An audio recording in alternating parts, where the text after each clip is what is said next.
Hello guys, j'espère que vous allez bien. Bienvenue dans une nouvelle vidéo. Moi je suis Babaven. Si vous êtes nouveau sur cette chaîne, ici on parle tech, on parle web, on parle business et parfois aussi on parle d'autres choses.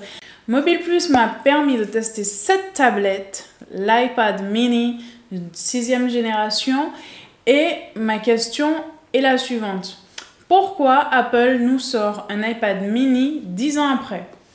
Est-ce qu'il a une utilité concrètement? Voilà, est-ce qu'il a une utilité? À quoi il sert? Donc, dans ce sens, je vais répondre à cette question.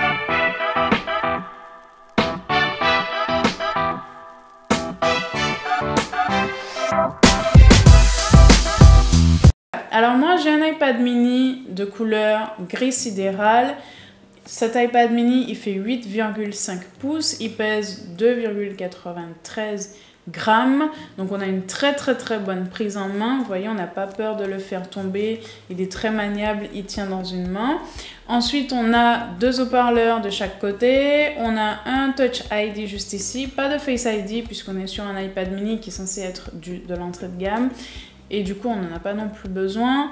On a les boutons ici, on a USB-C et on a l'aimant ici pour la charge de l'Apple Pencil 2e génération parce qu'il est compatible.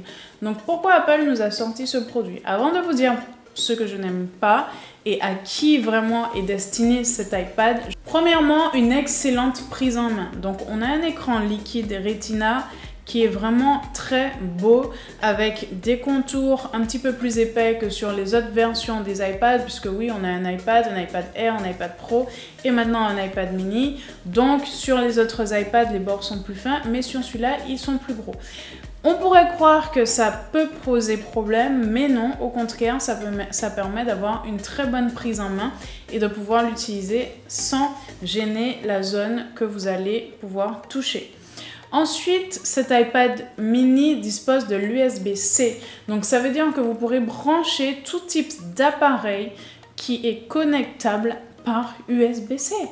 Par exemple, votre caméra, par exemple, votre keyboard ou alors n'importe quel autre appareil.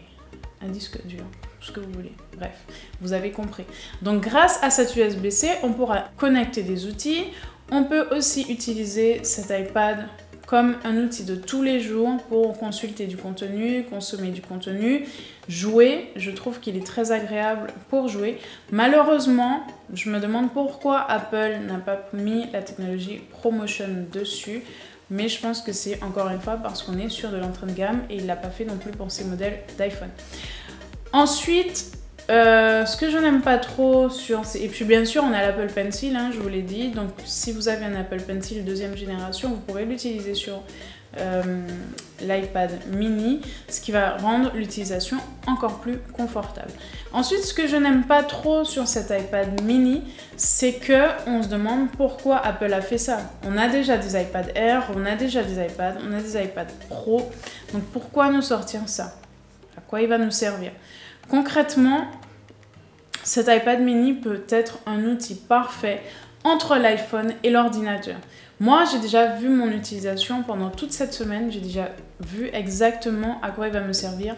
Et tout simplement, il va me servir comme agenda que je vais mettre dans mon sac à main, puisque oui, il va se glisser parfaitement dans mon sac à main, comme prise, comme bloc-notes, comme outil de divertissement. Donc quand je suis devant ma télé, j'ai envie d'écrire mes scripts pour YouTube, ou alors j'ai envie de consulter Twitter, peu importe, je pourrais en même temps le faire sans avoir à utiliser mon gros ordinateur, ou alors en étant trop petit sur mon iPhone.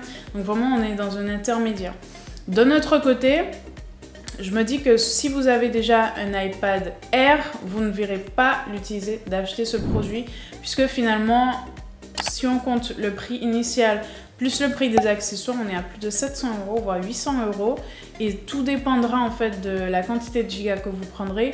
Donc finalement, il ne va pas non plus vous être recommandé si vous avez déjà un iPad Air. Même si je pense que le prix est quand même assez chaud pour quelqu'un qui veut s'introduire dans un écosystème. Mais il va avoir toute la puissance en fait d'un iPhone et d'un ordinateur à portée de main. Moi je pense que c'est un iPad vraiment très beau qui est taillé, vous l'avez compris, moi j'ai déjà trouvé mon utilité à cet iPad. C'est un iPad que je vais utiliser pour le contenu, que je vais mettre dans mon sac, trimballer partout. Bref, je vais l'utiliser également comme prompteur de retour d'écran sur ma caméra, mais je pense que c'est un iPad qui est très niché, c'est-à-dire qu'il va convenir à certaines personnes, notamment des étudiants. Ça peut également convenir à certaines professions comme les restaurateurs. Si vous avez une prise de commande rapide à faire, je pense que ça va être plus agréable de le faire ici que de le faire sur un iPhone. Ça peut également convenir à des livreurs. Bref, il y a pas mal de niches qui, selon moi, pourront utiliser ces iPads. Les caméramans, les vidéastes, bref, il y a plein d'utilités. Maintenant, le choix va se faire selon vos besoins. Est-ce que vous avez vraiment besoin d'un iPad mini dans votre vie? Dites-le moi dans les commentaires et n'hésitez pas à vous abonner, à liker, à partager, activer les notifications et je vous dis à la prochaine.